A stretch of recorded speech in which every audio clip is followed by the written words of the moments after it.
The living room was a riot of color, festooned with streamers and balloons that danced gently in the afternoon breeze. I could smell the sweet scent of vanilla from the cake, its surface gleaming under the soft glow of fairy lights strung across the ceiling. Laughter echoed around me, a symphony of joy that wrapped me in warmth as my friends gathered, their faces lit with excitement. It was my 14th birthday, and for a moment I felt like the center of the universe, basking in the love of those around me. As I stood by the table, my heart raced with anticipation, my fingers tracing the edges of the beautifully wrapped gifts. Each one held the promise of happiness, a reflection of my friend's affection. I had envisioned this day as perfect, a celebration where I would be surrounded by laughter and love, where nothing could tarnish the joy of turning another year older. But deep down, a flicker of anxiety nagged at me, whispering that something might go wrong. I brushed it aside, choosing instead to focus on the moment. Then, as if on cue, my mother entered the room, her presence commanding but chaotic. She wore a bright smile that seemed to illuminate the space, but I knew better than to trust it completely. "Look at my beautiful daughter," she announced, her voice ringing out, drawing everyone's attention. The room hushed momentarily, the air thick with expectation. I felt a swell of pride mixed with apprehension. Would she keep the atmosphere light? Would this be the moment I had dreamed of? But it all unraveled in an instant. My mother, in her quest to be relatable, cracked a joke that sliced through the laughter like a knife. "At least you're not as clumsy as last year.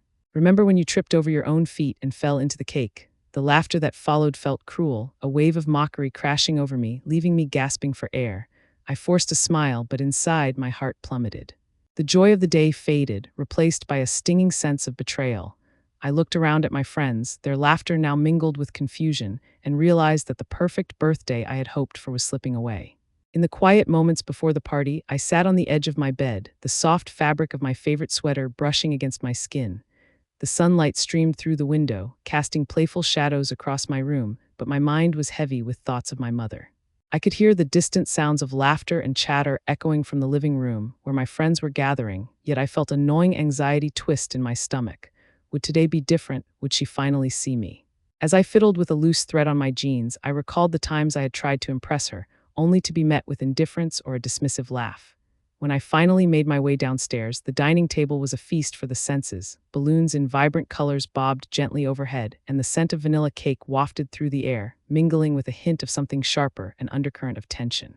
My friends were already there, their faces lit up with excitement, but as I watched my mother flit about the room, her laughter ringing out like a bell, I felt that familiar pang of inadequacy. She was the life of the party, the center of attention, while I stood on the periphery, an afterthought in her world. The party kicked off with a flurry of activity, games, music, and the clinking of glasses filled the air. I tried to immerse myself in the festivities, but I couldn't shake off the feeling that my mother's exuberance was a mask for something deeper. I caught a glimpse of her, laughing a bit too loudly, her eyes sparkling with a kind of joy that felt foreign to me. It was as if I were watching her from behind a glass wall, yearning to connect but feeling utterly alone. Then, as the moment approached for the big reveal of my gifts, my heart raced with anticipation. This was my moment to shine, to bask in the approval I craved. But just as I was about to step forward, my mother made a joke, an offhand remark that pierced through the laughter like a dagger. I froze, the room suddenly silent, all eyes turning toward me as the laughter faded into awkwardness. I felt every gaze like a spotlight burning into my skin, and the joy I had hoped for evaporated, replaced by a suffocating sense of betrayal. The laughter that had once filled the room now hung heavy in the air, an uncomfortable silence settling over us. I could feel tears prick at the corners of my eyes, but I blinked them back, unwilling to let my vulnerability show.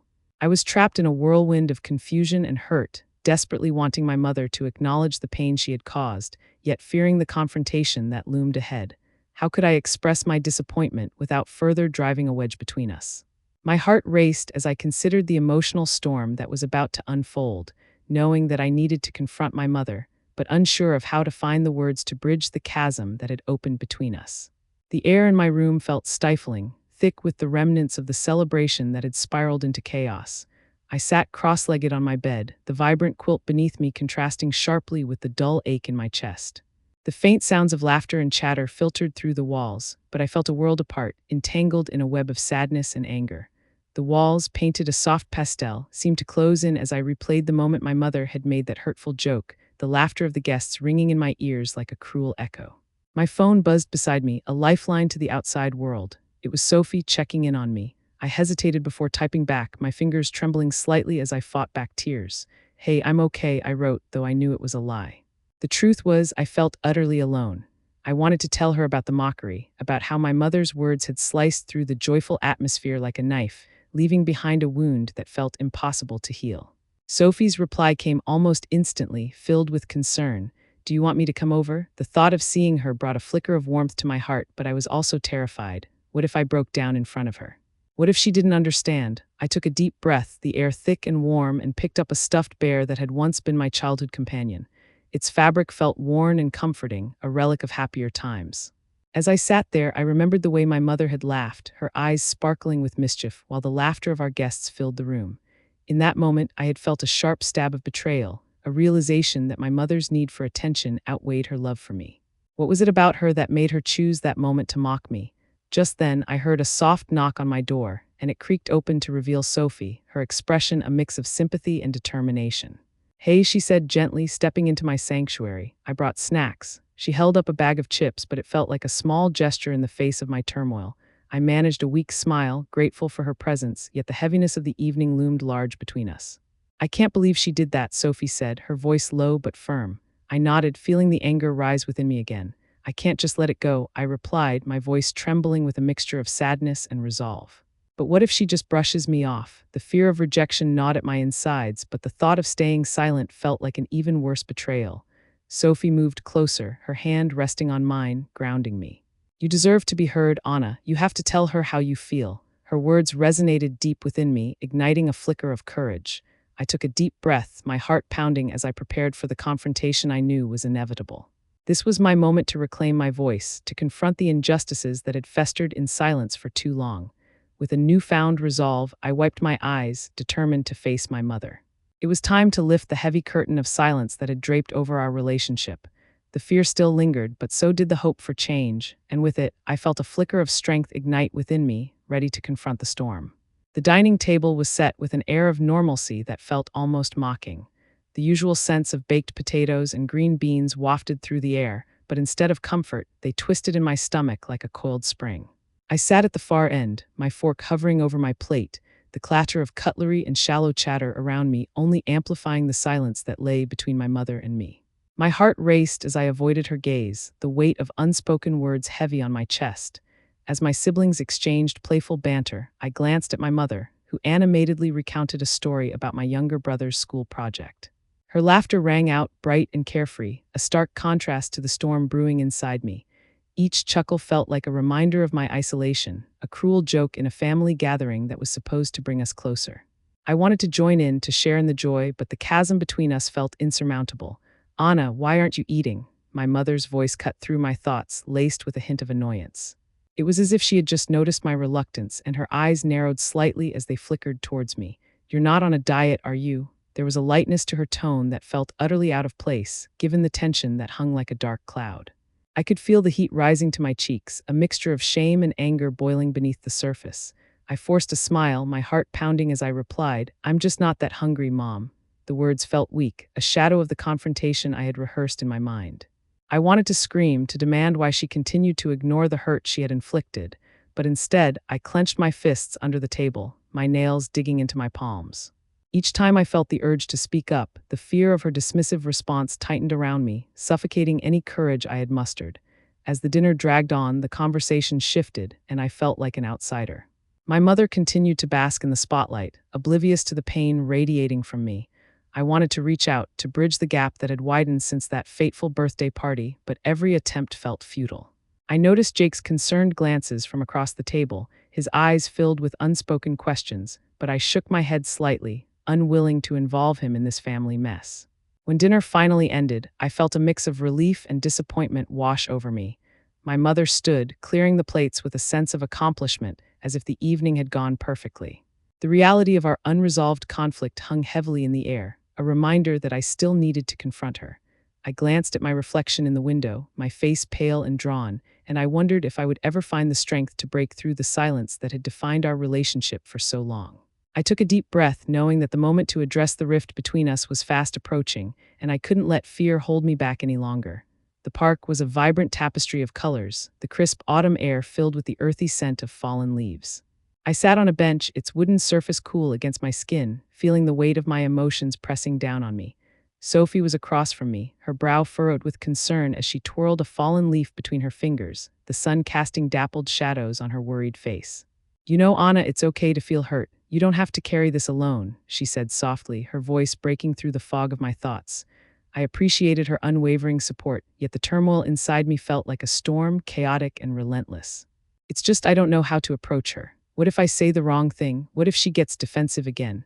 I admitted, my hands trembling slightly as I wrapped them around the cool metal of my water bottle.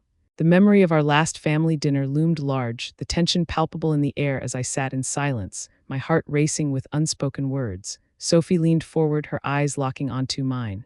You can't let fear dictate your actions. You deserve to be heard, Anna. You've been holding this in for too long. Just think about how you want to express your feelings. It's not about blaming her, it's about sharing your truth. Her words resonated within me, igniting a flicker of hope amidst the overwhelming uncertainty.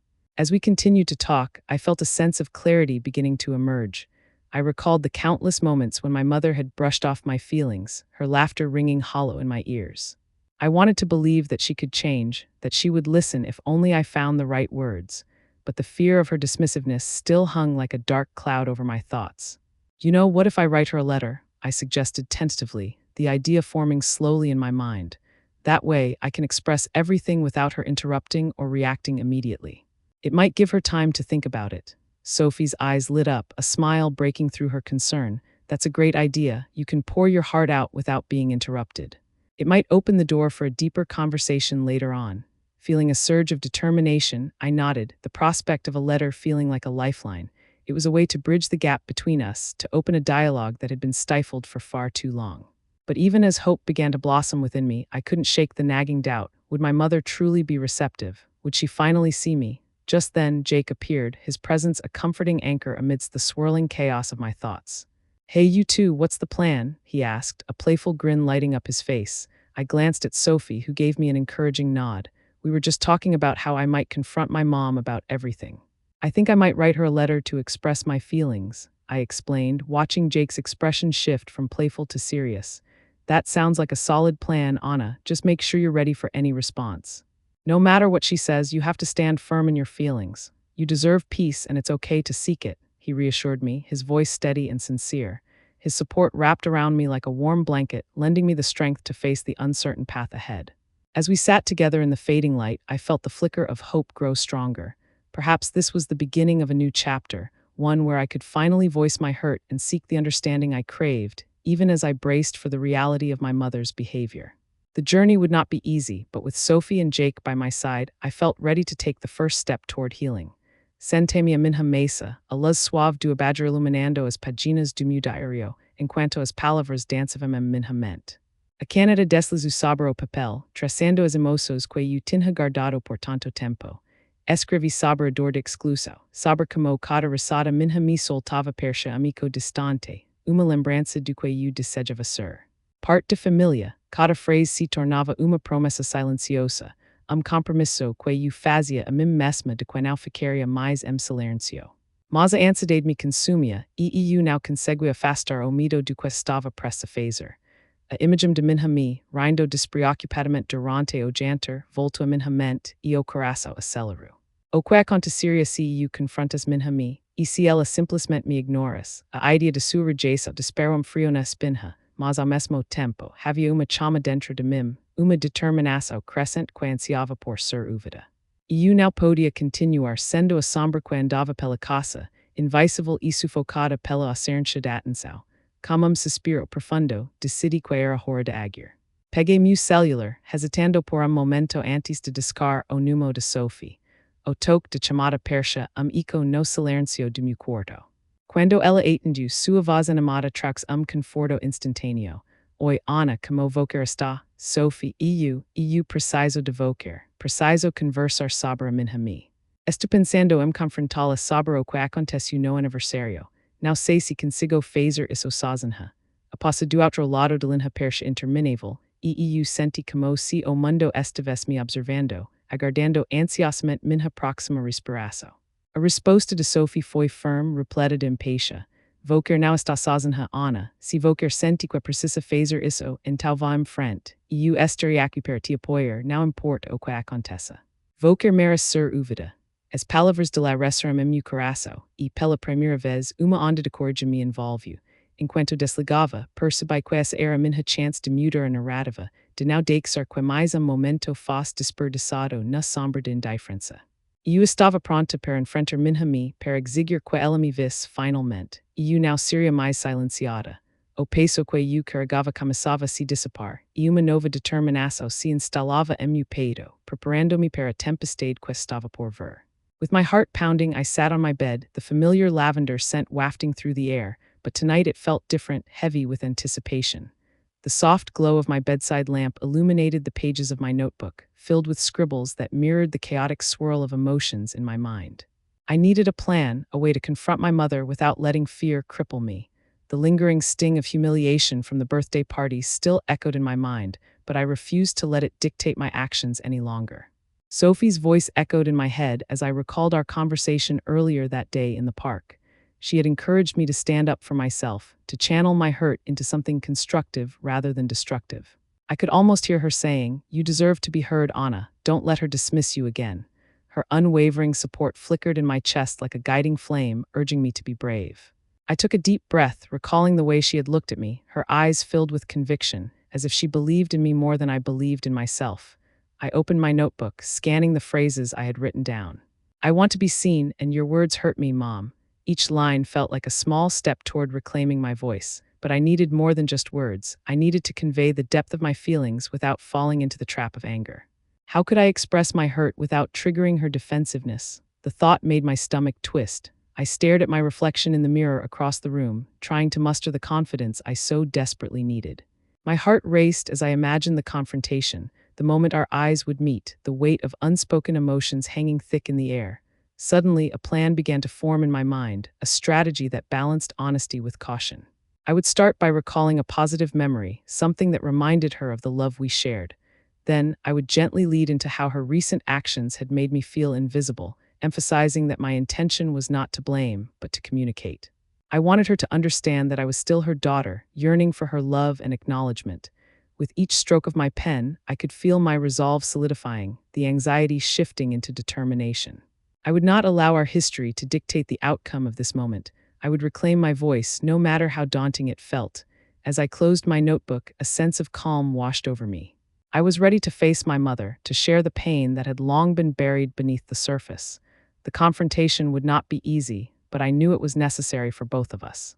I could only hope that my mother would hear me, that she would finally see me, not just as her daughter, but as an individual with feelings that mattered. I took one last deep breath, feeling the anticipation pulse through me like electricity, and prepared myself for the confrontation that lay ahead. My heart was set on breaking the cycle of silence, and I was ready to take my stand. The living room felt charged, the air thick with unspoken words and unresolved emotions. As my mother settled into her seat, her laughter still ringing in my ears, I felt a spark ignite within me. I stood there, heart pounding, the weight of my resolve pressing down like a heavy cloak. This was the moment I had rehearsed in my mind countless times, and yet as I took a step forward, my legs trembled. "Mom, can we talk?" I managed to say, my voice barely above a whisper, but it cut through the noise like a knife. She turned to me, surprise flickering across her face, quickly masked by defensiveness. "Now, can't you see I'm busy?" she replied, her tone laced with irritation. My heart raced, but I pressed on, refusing to be dismissed any longer. "No, we need to talk now," I said, my voice rising with each word. The room fell silent, all eyes turning toward us. I could feel the heat of their gazes, a mix of curiosity and tension crackling in the air. I took a deep breath, my palms sweaty against my sides. "I can't keep pretending everything is okay. Your joke today, it hurt me. It made me feel invisible, like I don't belong in this family." Her expression shifted, annoyance giving way to disbelief. "Anna, it was just a joke. You're overreacting," she shot back, her voice rising defensively. The dismissiveness stung, igniting a fire within me. I clenched my fists, fighting the urge to back down. "You don't understand. I want to feel like I matter. I want you to see me, not just as your daughter, but as a person with feelings." Tension hung in the air, thick and palpable, as I stood my ground, my heart racing with a mix of fear and determination. I could see the disbelief in her eyes, but I refused to let that deter me. This was my moment to be heard, to let the years of hurt spill out. "I'm tired of being the punchline, Mom. I'm tired of feeling like I don't exist." I deserve to be seen and loved for who I am. The silence that followed felt like a void, heavy and suffocating, yet liberating. I knew then that I had crossed a threshold, one that could either lead to deeper rifts or a chance for healing. As I awaited her response, my heart raced in anticipation, an unsettling mix of hope and dread churning within me. I had laid my truth bare, and now it was time for her to respond. The tension crackled, and I felt the weight of our family's history resting heavily on this single moment, poised on the brink of change or despair. The silence stretched, a taut string ready to snap, as I wondered if this confrontation would finally bridge the chasm that had grown between us or deepen it further. What would she say? Would she finally see me? The aftermath of our confrontation lingered in the air like a thick fog. Each breath I took felt heavy with unresolved emotions. I sat at the kitchen table, my fingers tracing the cool surface, feeling the weight of what had just transpired. My mother, across from me, wore an expression that was a mix of regret and vulnerability, her eyes glistening with unshed tears. The comforting aroma of lasagna had faded, replaced by the raw scent of honesty that filled the room. We had shared our truths, yet I could sense the tension still palpable between us, like a taut string ready to snap. "Mia, I never wanted you to feel this way," she whispered, her voice cracking slightly. I looked up, meeting her gaze, and for the first time I saw a flicker of understanding in her eyes. It was a small victory, but it ignited a spark of hope within me. "I know, Mom, but it's hard to shake off years of feeling invisible. I want us to move forward to heal together," I replied, my voice steadier than I felt. The vulnerability in my heart was matched by a fierce determination to reclaim my place in our family. I could see my mother processing my words, the realization that her actions had consequences dawning upon her.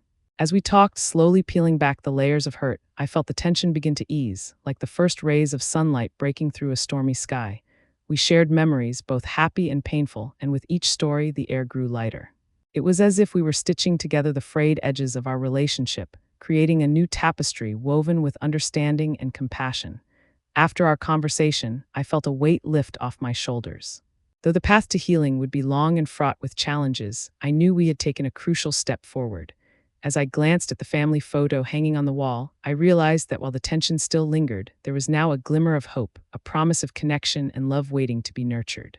Perhaps, just perhaps, we could find our way back to each other, one honest conversation at a time. The warmth of possibility wrapped around me like a soft blanket, and for the first time in a long while, I felt a sense of peace settling within me.